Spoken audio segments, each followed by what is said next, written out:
Hey everyone, so I've been asked to do a product review on Camel Watercolors. That's one thing, but I was also asked to compare a cheaper student grade watercolors to my Holbein paints, which I paint with the most.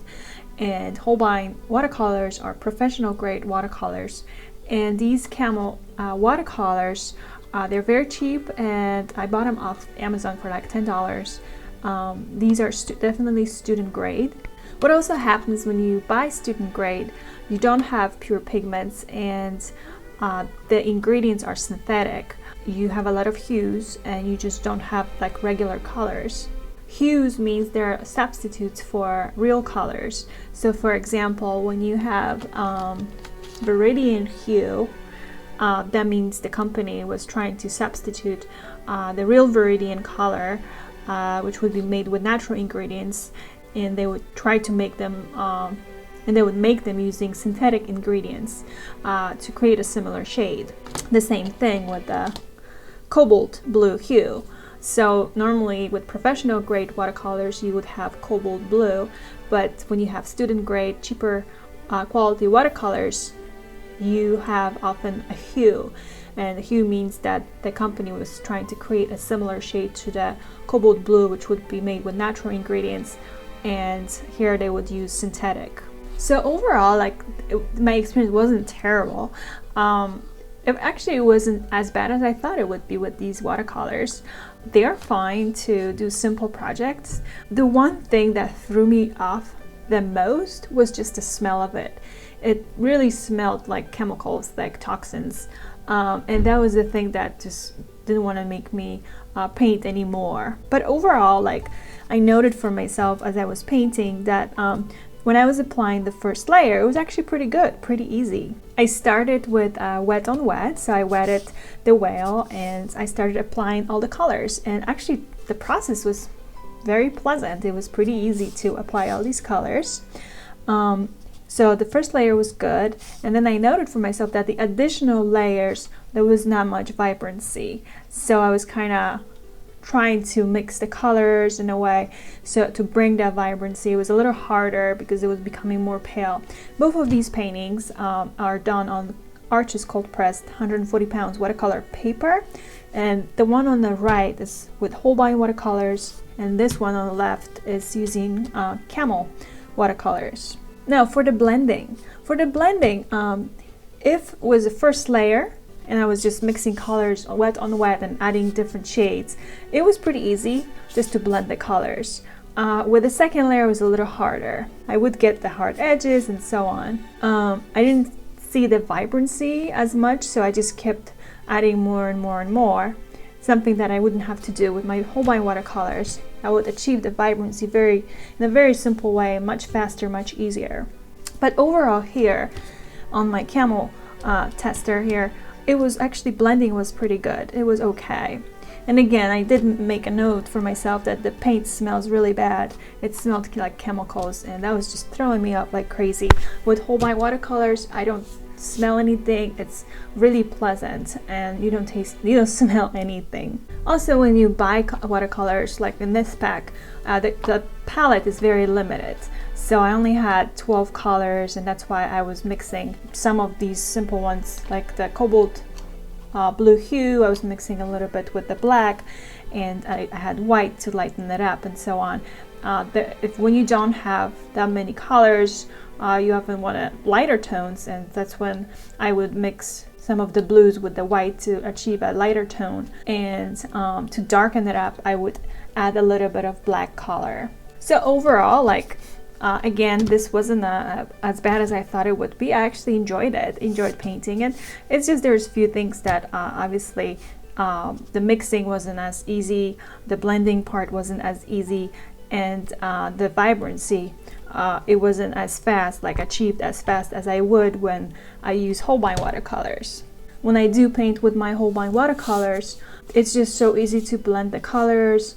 They mix well, they're pure pigments. It's very easy to lift up the paint, and I can just keep adding layers if I want to, or I can stick with one or two, and I still have nice tone to my painting, or nice color vibrancy. And definitely lifting up is very easy, and reactivating the paint.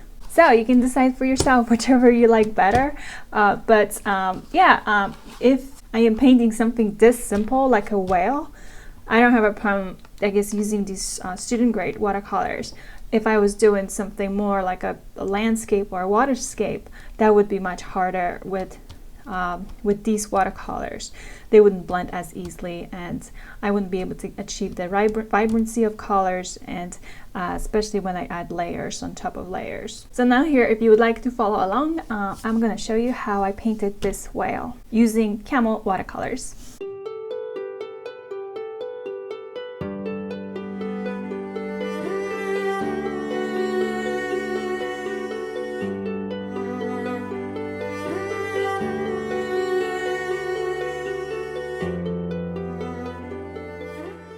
So the first thing I'm doing is pre-wetting the whale so I can paint it wet on wet. What it means is that once my paper in certain areas, or I guess if I wanted to do landscape, it would be the entire paper, but in this case I'm painting the whale, so once the whale is wet from water, I am applying paint onto the wet paper, and that's called wet on wet.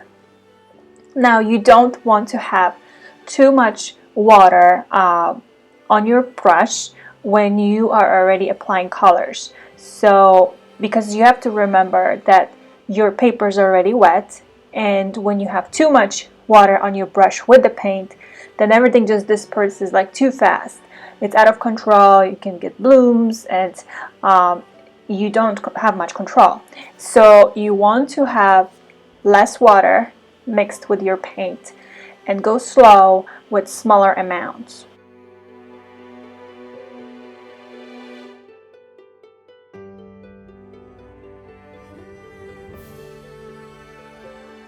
So what I'm doing right now is basically I dipped my brush in water, and then I went for the paint. I started diluting it with water and kind of testing it at the same time on the paper to make sure I don't have too much water bringing it on my brush, because again, if I have too much water, then everything just disperses too fast, and I do want to control, like, where do I want to add black, where do I want to add some of these blues. And just go slow, and you want to mix the colors on the paper in this case, and see how the colors blend together. Just keep watching it, and based on what you see, you can make decisions like, okay, I want more paint in this area, or I want less. So the blending part, like here, it's really easy with these Camel watercolors. Everything is nice and smooth, and I didn't have any issues. So small amounts of paint and just adding different colors.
you.